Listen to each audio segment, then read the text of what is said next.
Okay.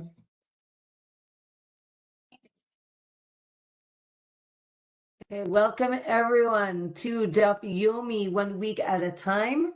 This is Masechet Chullin, and today is our 7th class where we are going to be reviewing Daf 41 through 47. So let's pick up on Daf 41. Our Mishnah had told us that two people, if you remember last week, we discussed intent while doing shchita, and we said that if two people are holding the knife and one has a bad intention, meaning improper, and one has a proper intention, then the shchita is invalid and it would have to be that the person with the improper intent had some sort of ownership in this animal, and therefore that person is able to invalidate the shchita. Now, a person who contaminates someone else's produce, or uses their wine for a libation, which we discussed in a few masechtot ago, that only works if the person had partial ownership in that item, right? And here is the discussion: is can a person make someone else's things become either invalid or prohibited? So this is actually a machloket, right? And we actually did this in Masechet Avodah Zarah, that if an idolater puts their hand in a Jew's like wine barrel and says, oh, this is now for my idol, so then they would be liable because they make it forbidden, or not, because first of all, the idol wasn't there, you're just standing in the middle of the store, and as we said, a person cannot make someone else's things prohibited, or we say that there's a difference. A non-Jew is different because we assume that that person's intent is going to be for their idol, but with a Jew, maybe the Jew is just trying to torment, the other Jew, which sounds terrible, but okay. But they don't really mean to dedicate this wine to a god, and therefore it would not become prohibited. Our case in the Mishnah with the two people and one knife, the Jew with the improper intent, maybe we can say that Jew was a mumar. Again, mumar is a Jew who is now an idolater, and therefore we take that person's intent seriously, and because of that, the animal is forbidden.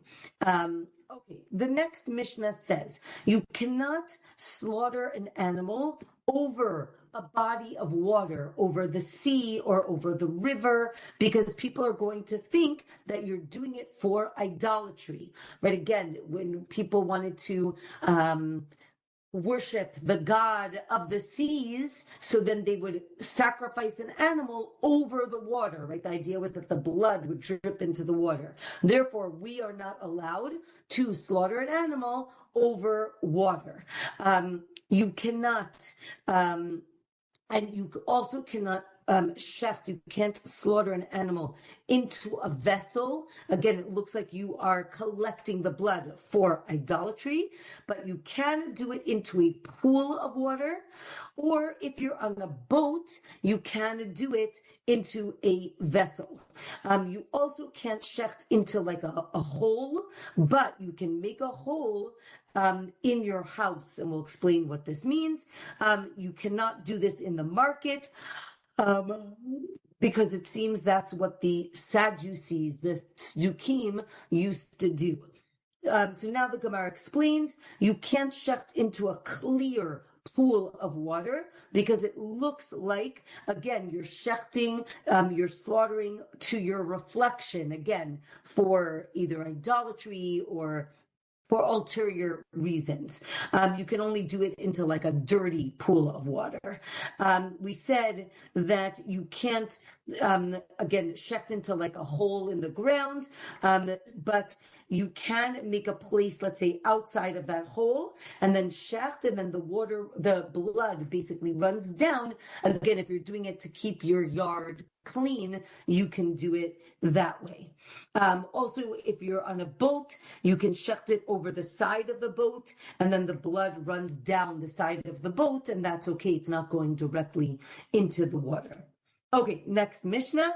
If you shecht with intent for a sacrifice. Now, again, we're not talking about taking an animal that you set aside to be a sacrifice, and now you are slaughtering it outside of the Beit HaMikdash, outside of the temple. That is called in Hebrew shchitat chutz, right? Where we discussed this in Zvachim. If you take a sacrifice and you slaughter it outside, that has its own problems. Here, you're taking a regular animal. You didn't mean for it to be a sacrifice. And now when you're slaughtering it, you're saying, oh, this is going to be an amazing sacrifice, meaning it's not a sacrifice. So the Gemara the Mishnah says if you do this, it's an invalid shchita, or maybe it's valid because this is a regular animal. It's not a sacrifice.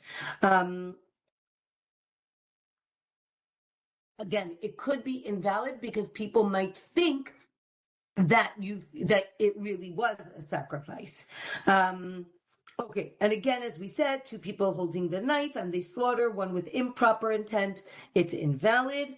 If you shecht with intent for a sin offering, for a chatat, or a guilt offering, or a firstborn animal, a bechor, meaning the animal is not one of these things, but you have in mind that you're pretending that it's one of these things, your shchita is kasher, it's valid, because you can't make an animal these things. You can't make an animal a firstborn.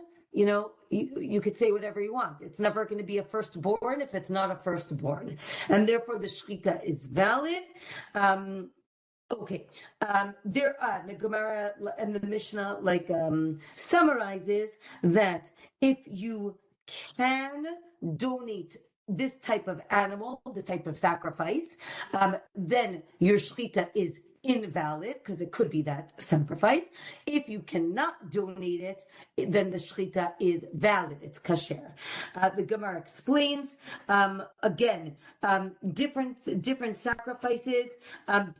Remember we said as long as you can donate it, so then you have now invalidated this animal. And the Gemara says that the Mishnah is only talking about unblemished animals. If the animal has a blemish that people can see, then it's not an issue because people will know that you're not doing something serious, and therefore it would not invalidate the animal. Okay, with that we finish the second chapter of Masechet Chullin, and now we are going to start on Daf 42, the third chapter of Chullin, and here we are. Hold on a second. We are going to begin a very famous chapter, which is called Elu treifot. Elu treifot. Remember, we've been discussing the word treifa this whole time, and this chapter is going to discuss what is a treifa, what invalidates the animal because it has a defect in its body, in one of its major organs. As I said, we have a lot of pictures, so I'll try to do this quickly. Basically, what I'll say, as an overview, we're going to see a lot of holes or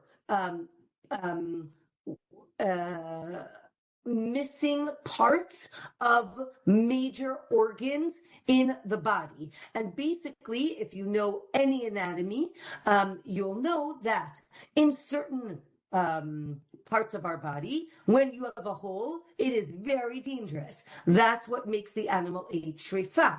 In other parts of your body, a little hole is not so bad, and therefore it's going to be a bigger thing that is going to make the animal a treifot. Again, to remind us, the word treifot means that there's something deficient in the internal organs of the body, and we assume the animal is going to die within 12 months, right? This is a life-threatening defect. It doesn't have to be that the animal is going to die today. It could be that it's going to die over time. But when we use the word treifot, that's what it means. Okay, hold on. Here we go. Dot 42. Elu treifot. We're going to list 18 treifot. So the Mishnah tells us if the esophagus, again in Hebrew, the word is veshet. Okay, veshet is the esophagus. That's what we swallow. So if it has a hole in it, that is a problem. Here we're going to see it later, but there's the inner membrane and the outer membrane, right? The outer membrane is the red, that's the muscle. Inner membrane is the white part. Okay. Wait. Yeah. Okay. That's what it looks like in real life. Hold on a minute. Okay, yeah. Okay, now the esophagus is a muscle, and you saw like the lines that go straight down. The the trachea, where we breathe, that's made up of rings, and we'll see these rings in a minute. But that's made up of rings, and the rings here, you can see the rings here. So if the majority, we'll discuss what the majority means, but if the majority of the circumference of these rings is cut, then it becomes a treifot. Okay, here is the brain. If the membrane of the brain has a hole in it, that is problematic. I'm doing this fast, but the Gemara is going to go through each one of these things. If there is a hole in the chamber of the heart all the way through, that is going to make it a treifot. Here's a really nice picture of the heart.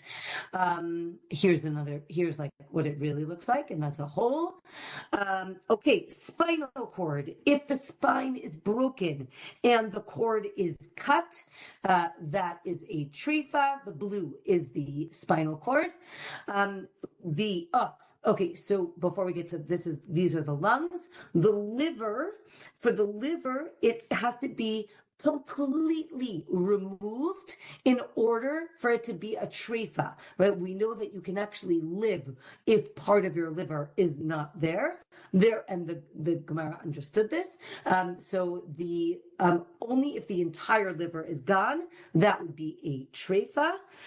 For the lung, if there's actually a really nice picture, right, of what the lungs look like, and we'll talk more about that soon.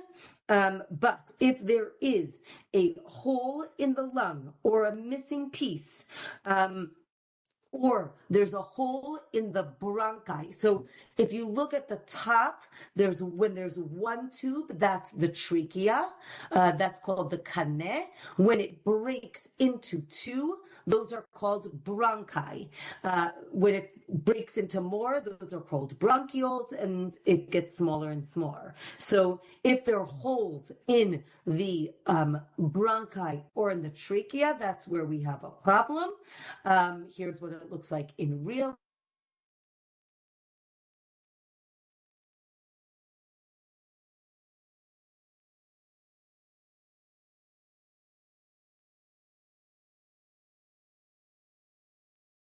We lost you. Yeah, I saw. Are you there? Wait, hold on 1 second. Yes, you're back. Hear you now. Okay, are we back? Yes. Okay, amazing. Okay, The animals, the behemoth, have 4 stomachs. We'll see their anatomy very soon. Here is one of them. If there's a hole, I don't know if you can see, but there's more about. Oh, wait. You're breaking up a bit. I know, I see. I stopped talking. Wait, are we back? Yes. Okay. I'm so sorry. I don't know why. The internet likes to have a problem especially when I'm teaching. So, okay, we'll keep going. Okay, here's a little bit more of anatomy, if you can see. Hold on.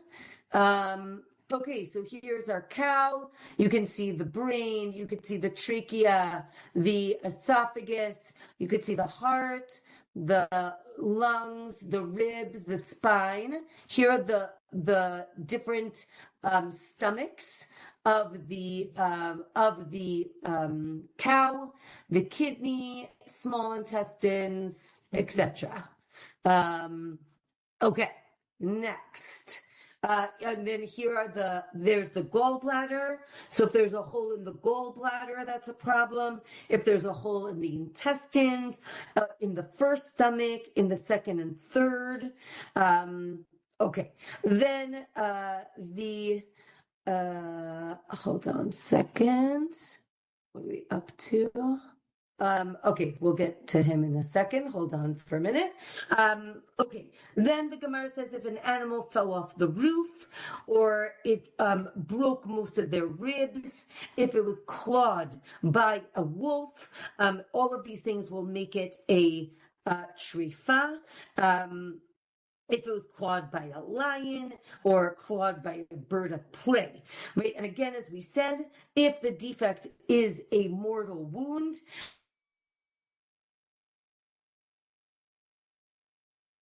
there's a verse that says you can't eat an animal that's a treifot. The verse says that it has to be a trachea. It has to it has to be something that can live. If it can live, great. If not, then you cannot eat it. Okay, it says zot in the Torah, like as if God is like pointing to something.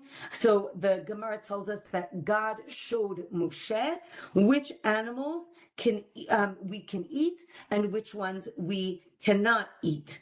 Then the Gemara says, really, aren't there, we just said there are 18. You know, the Gemara always likes when we give a number and then says, wait, not more. And then the Gemara gives a few other ones, right? So like this, here's this animal that if the leg was dislocated at this joint, I think there's a picture here. If it gets dislocated, so then this is also a treifot. If an animal is missing part of its spine, it's also a treifot.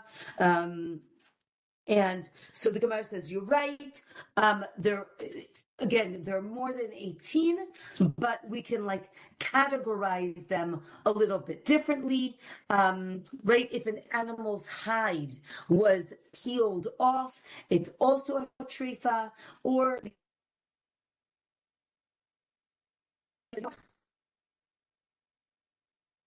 but we'll group them a little differently, right? There were 7 sayings that add more treifot, right? So if the hip was dislocated, which we mentioned, if the kidney became diseased, if the spleen has a hole, if the simanim, right, again, the 2 pipes in the neck, if they're displaced, if a rib became dislocated, if they crushed the skull, or if the flesh of the stomach came off, right? So really, the Gemara says you're right. There are actually more. So let's say that there are 8 treifot that have holes, right? So we said anything that has a hole in it, let's count that as 1. So you can take out 7 and then put in the list of 7 that we just mentioned.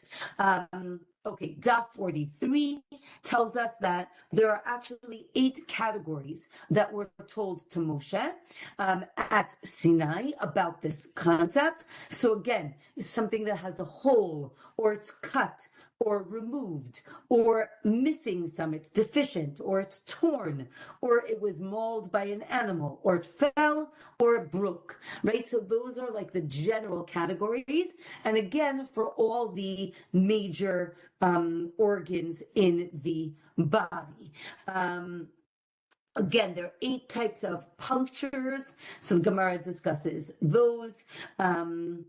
Okay, then we said that for the liver, if there is at least a kazait of the liver, it actually can live, and it would not be a treifa.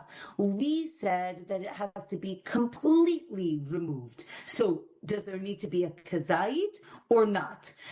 So that the Gemara says is a machluket. What happens, says the Gemara, if there's a hole, but the organ that sits above that animal, that organ is covering it, right? So if, let's say, there's a hole in the gallbladder, but it's sealed by the liver because the gallbladder sits right under the liver, so then it would not be treifa.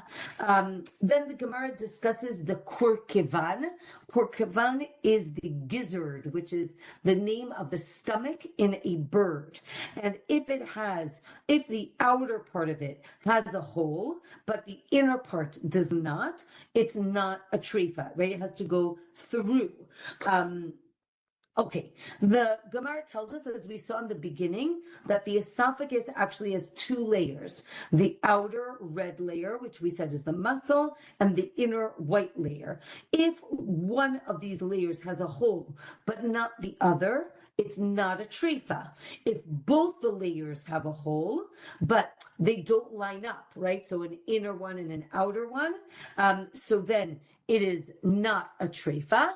And but in the gizzard, it would be a treifa, because again, with the gizzard, we're talking about food, and the food is going to kind of go out one hole and could go out the other hole, and therefore it would be a problem. If you have a scab on the veshet, on the esophagus, it's not really a scab. It's going to fall off, and there will be a hole underneath, and therefore it is a treifa. You can check the veshet from the inside, from being clawed by an animal, because on the outside it's red and you won't see any infection on the outside. You have to actually look on the inside. Let's say there's a thorn that gets stuck in the esophagus, but there are no holes on the outside.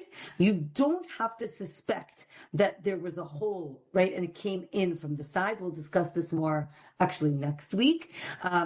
So you can just say, oh, the animal probably just ate this needle, and as long as there's no hole, it is valid. It's fine. It's not a treifa. Okay. If this needle or this thorn is lodged in the esophagus, we are suspect. Maybe there's a hole. We say no, that is not the case. Okay. Next. Next, hold on, I have another picture. Okay, now we're going to talk about the esophagus. Okay, so the Gemara says that there are 3 parts to the veshet, and it depends where you're going to cut. So here we're actually talking about, if you remember in the beginning of the Masechet, we discussed where is the proper place for shchita. We said it has to be somewhere in the middle. If it's too high, close to the jaw, that is called the turvats, which is the very top of the esophagus, and that is not actually it's a machloket if that is the place of shchita or not. So the Gemara says you can actually see the different parts of the esophagus. You can see here at the bottom, on the bottom left, that if you when you cut it, the muscle kind of folds in, or it stays the same, or it widens, right? When it's towards the top, that's where it widens. So that's how you know if you went too far.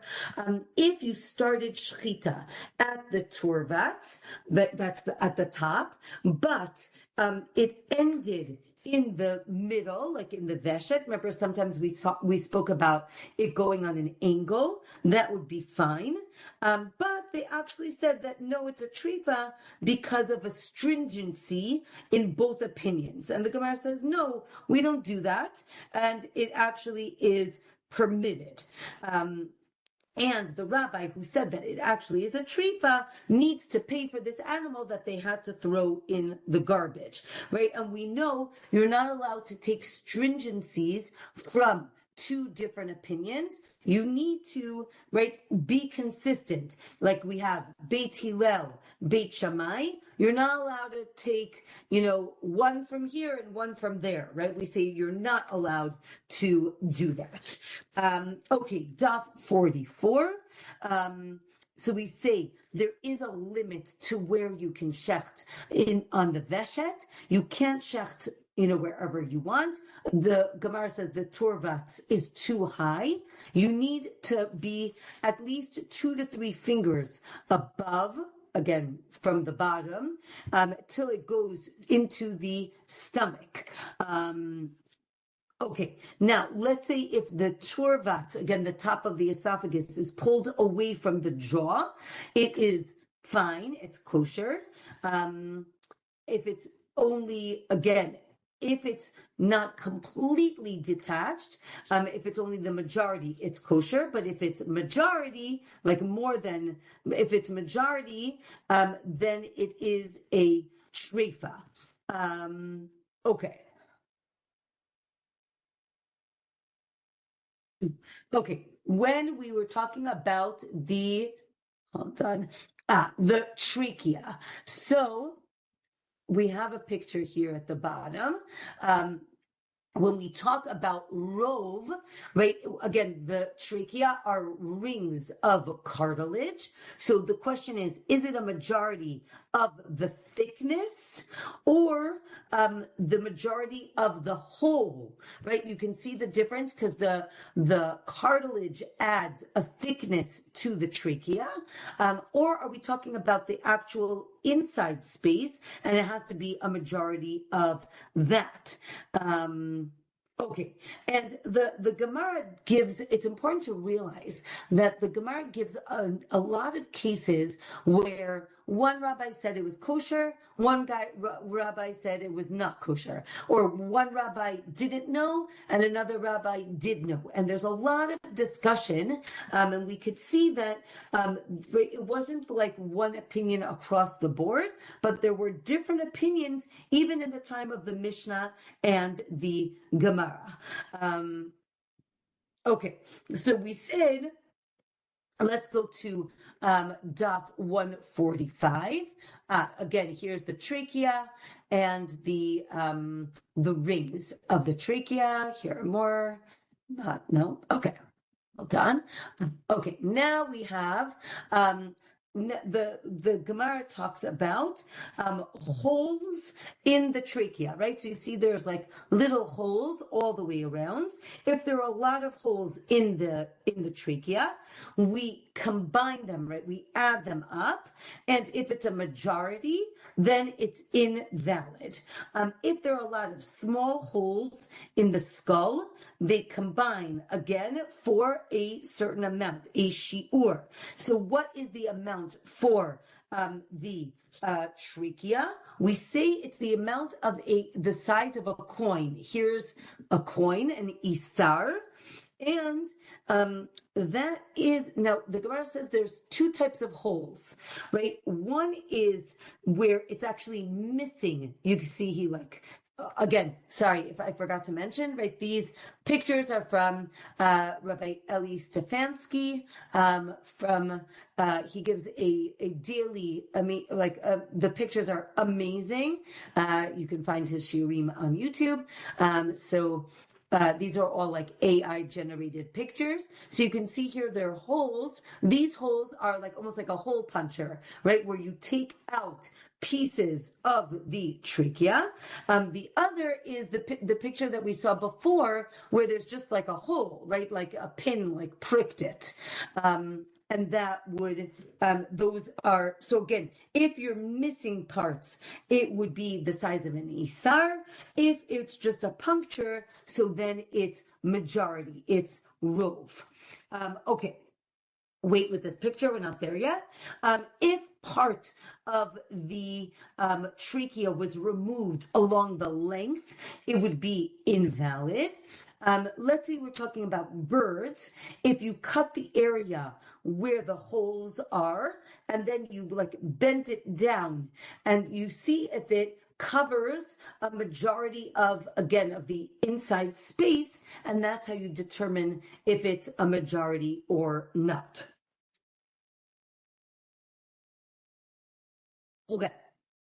If you have a crack in the trachea, if it's lengthwise, even if it's one ring above or below are intact, then it is not a treifa, because the idea is that it's going to heal, as opposed to if it's widthwise. But again, the trachea, because of the rings, it expands up and down. Therefore, if the cut is lengthwise, when you go up and down, it's actually going to make the hole heal. But if there's a cut in between, like widthwise, in between the rings, every time it breathes, it's going to separate, and therefore it is a treifa. It's not going to heal. Okay. We said that the Gemara is talking now. We were talking about the trachea. The Gemara is talking about the part of the animal. If you remember, there's a part of the animal that's given to the kohen, which is called the chazeh and the shok. The chazeh is like the chest. So here's a picture. The red, right, is the picture of the chazeh. It's the part of the animal that sees the ground. Okay, next is we're going to talk about the brain. Okay, so the brain has a membrane around it, right? There's an inner membrane, there's an outer membrane, right? On the left side is the skull, right? And the on the left side are the like outer membrane. On the right side, that clear membrane is the inner membrane. So the Gemara tells us that if the upper membrane which is attached to the skull, if it has a hole in it, it's invalid. Or maybe only in the lower membrane, again, which we would say the inner membrane, that would make it invalid. Okay, hold on. Hold on. The Gemara talks about, I don't have the picture, but the Gemara talks about the brain when it's in the skull, right outside of the brain, the part that's hold on, let me just see if I have a picture. No, I don't have a picture of this. Okay, so basically the brain, right, you have the brain, and then there are two parts of the brain. One is inside the skull, one is outside of the skull. So again, the things we mentioned are for the brain that's in the skull. Whatever's outside of the skull is considered spinal cord, and therefore it has its own laws. And then there are these like two beans, and above that would be considered brain. Under that is considered spinal cord. Okay, with the heart, if it has a hole all the way through to the chamber, it is a treifa, right? This is in the ventricles, right? The pipe of the heart, even if it has a small hole, or maybe you need a majority, that would make it a problem. Okay, so now the Gemara says here are the three pipes that branch off the trachea, and the one that goes into the lungs is like the lungs. And even if it has a small hole, it's invalid. There's one that goes to the liver, that's not pictured here. So it's like the liver, meaning that only if it's completely removed, it would be invalid. And one that goes to the heart, there's a machloket, if it's a hole or if it's only majority is cut. If the spinal cord is severed, again, the majority of the thickness of the spinal cord, it is a treifot, or no, any puncture would be invalid. Okay. Okay. 1 minute. Okay, next, if the spinal cord becomes liquefied, right, that's bad news, right? So here you see on the left, it's like liquid, on the right, like the spinal cord can't stand up. So if like it leaks out, if it's totally liquid or it's just soft, it's a treifot. If a little bit leaks out of it, then it is okay. There's actually a story in the Gemara about like traumatic brain injury and how it affects a person. Okay, the spinal cord. The Gemara talks about the bottom of the spinal cord, right? So basically along the length of the spinal cord in your back or in the animal's back, the spinal cord is like a cord, and then when it gets down towards the tail, it branches off, which is called the cauda equina, whatever, just for anatomy purposes in a person. But in an animal, right, it branches off actually 3 times.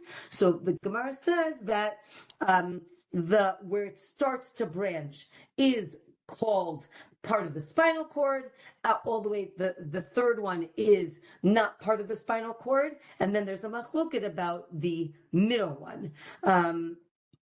Then the Gemara talks about the spinal cord in a bird, and there's basically a machloket if it extends below the wing or till between the wings. So that's this picture here. Okay, here you see like by the wings. Okay, more wings. Okay, now we're going to get to the liver. Okay, so the beige color, that's like the big thing, that's the diaphragm. The brown is the liver. The green is the gallbladder. So the liver, we said only a small portion can remain, and it would still be kosher. So there's a machloket where that piece needs to be. One opinion is it has to be by the gallbladder. So you can see here, the whole liver is gone except for that little piece. Another opinion is it has to be where the liver attaches to the diaphragm. That's on the other side. And the Gemara says, actually, you need both a kazait of the liver in both of these places for it to not be a treifot. If it is missing more than this, so then it would be a treifot. Okay, here are like adhesions, right? Adhesions could be problematic, could not be problematic.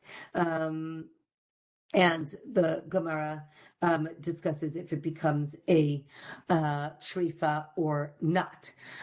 Here we're going to talk about the lungs, right? So there is an inner membrane and an outer membrane. Again, if the outer membrane has a hole in it, maybe it's a treifot, or only if the inner membrane has a hole in it, right? If it only has a hole in the outer, it would be kasher, meaning totally fine, because the air stays in the lungs, right? So here's there's the inner and the outer.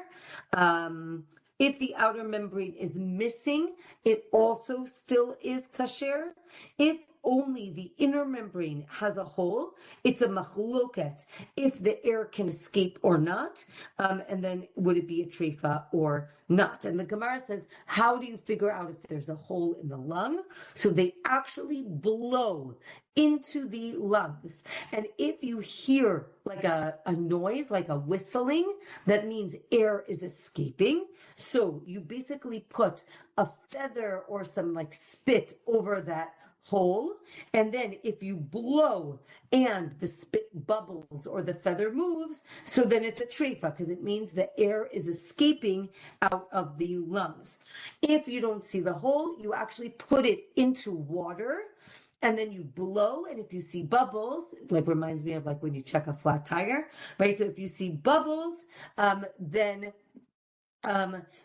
you know that it is a treifa, right? If the lung is red in certain places, right here it shows like the air escaping, right, from the inside, but not from the outside. Okay, here's a picture of the lung. If it's red, so if it's red in some of the places, it's kosher, it's fine. If the whole thing is red, then it would be a treifa.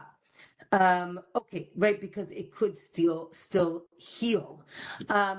What about here? Oh, he did a joke about smoking, but if you look on the right side, if the lung is partially dried up, then it is a treifa, right? It crumbles with a fingernail. That is a problem. Here are different issues with the lung, right? If the lung has scabs on it, spots, if it's black, if it has different colors. So as long as it's partial, it's still kasher.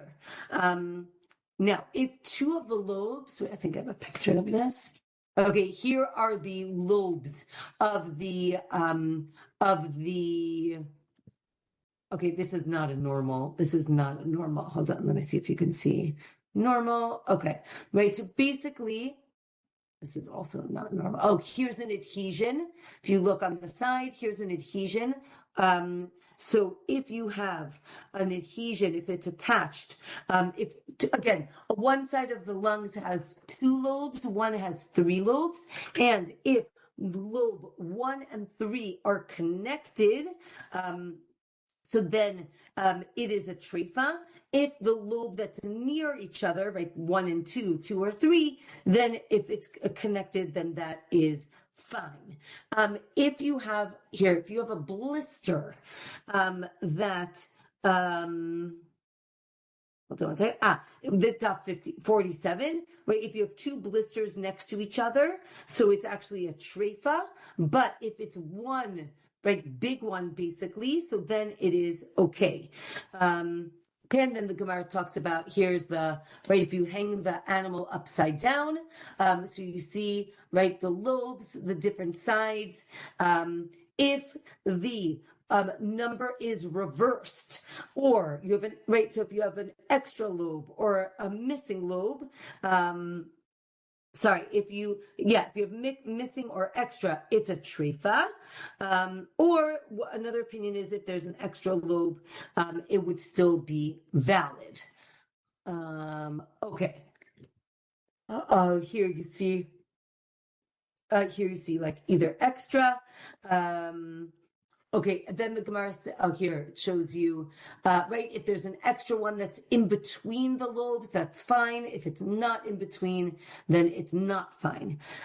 If the lobes look like wood, it's a treifa. The question is it talking about how it looks or how it feels? So then it would be a treifa. This is a hole, which we'll talk more about next time. Let me see. We'll talk about this next time. I think that's it for now for pictures. Okay. Wait, we're still not done.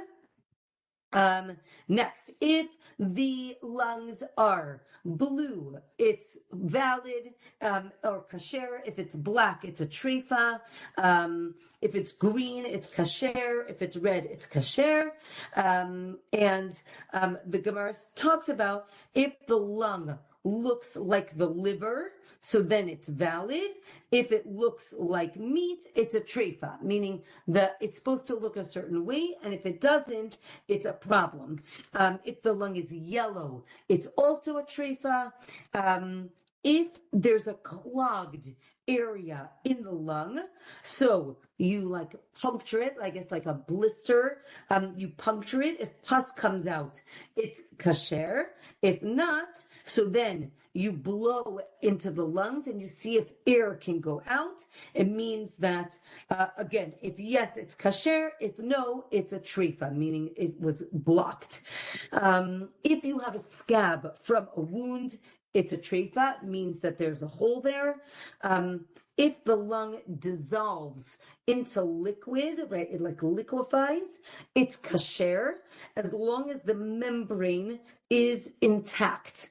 And here we have a discussion about if something is missing or deficient from the inside, is that considered a deficiency or not? Right, in Hebrew, it's called chisaron mibifnim, shmei chisaron, right? Is it called a chisaron or not? Chisaron means like chaser, it's deficient. And that is the Gemara. So one opinion is that's a machloket. Another opinion is that's not a machloket. Everyone agrees it's not a deficiency. And as long as the bronchi are intact, if the lobe dissolves, it's still kasher. And what do you do if you're not sure? So you basically take all the liquid that's inside. If it has white streaks in it, that's from the bronchi, which means that they also dissolved, and therefore it is a treifot. But if it's not, and if it's clear, I don't know if it's clear, but if it doesn't have these white streaks, then it would be kasher. Wow. Okay. That's what I have for today. We do have a few minutes, so if anybody has any questions, I'm happy to answer them. Yes. Do you understand why they talk about the liver differently than they do the other organs? And why it's a kazite, and it regenerates up to 90%. And I think that's amazing. Yeah. I think what's also amazing is that they knew this 2,000 years ago. Yes, Yes, Yeah. exactly. They Exactly. did it through they figured it out through dissection, not an MRI or a CAT scan. Exactly. Yeah. It's amazing. Or Rabbanit, I sent you a bunch of questions on the chat. I'm sorry? I sent you a bunch of questions on the chat. Oh, really? I Did we don't get to see him? I don't see. You don't see them? No. I How can can see them. Oh, Yeah. one of the questions she asked was how long does it take one person to do all this checking? It's Yeah. So it's a great. extensive. Wait, how come I don't see any? I don't see anything. Oh, well, Okay. my second question was so they have to check the inside of the esophagus when they're checking all this then? And how The long does animal's it take dead anyway. to check all of this stuff? Like That's for a your great average. question. So Shrita itself is quick. The checking takes The some lungs, time. the lungs first. But basically what they do, I think, especially slaughterers, shochtim that are experienced, basically what they do is, right, the esophagus, they'll check, I think, from the outside, and they'll just put their hand, along it to see if there's any holes in it. For the lungs, they do actually blow into the lungs. They inflate it, and if they don't hear any whistling, they assume that the lungs are fine.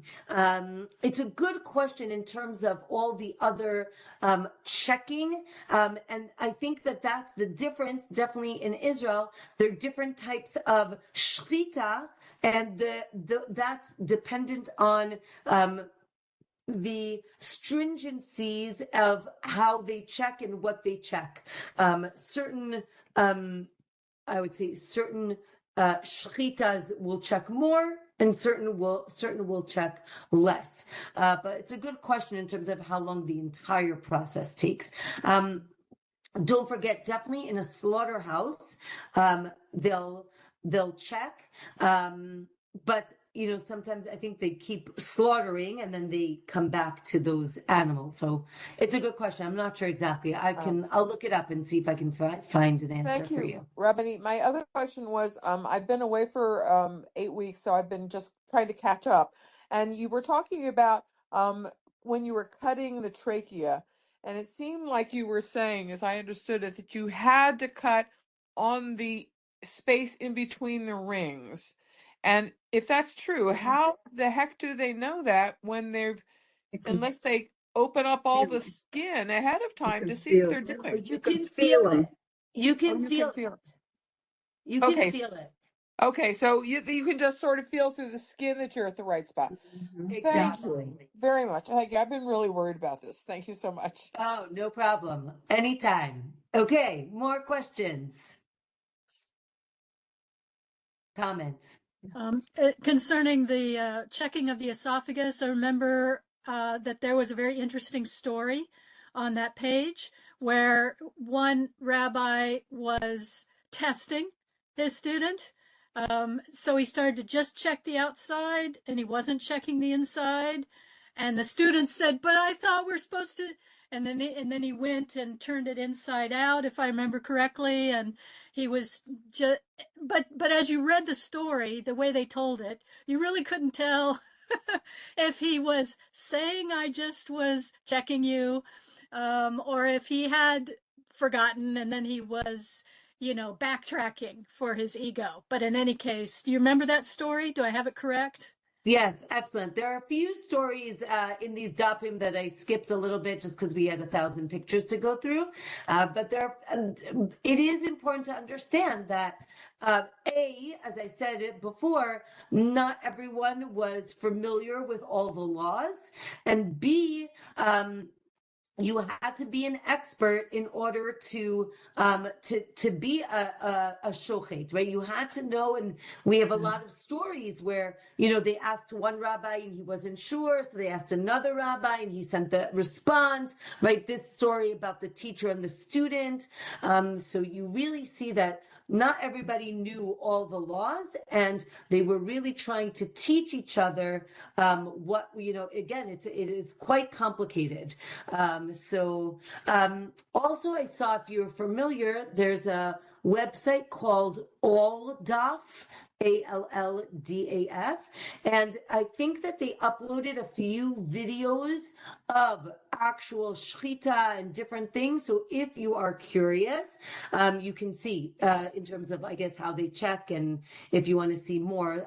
I haven't watched them yet, but I hope to be able to watch them, and I hopefully will get some more clarity and be able to answer some more questions. And wasn't the shochet also, or at least at one time it became that, or it always was, that they had to actually be ordained to be a real rabbi in order to do that? Maybe it was just to teach it, but I think to do that, they'd have to actually be a rabbi, which we don't think of.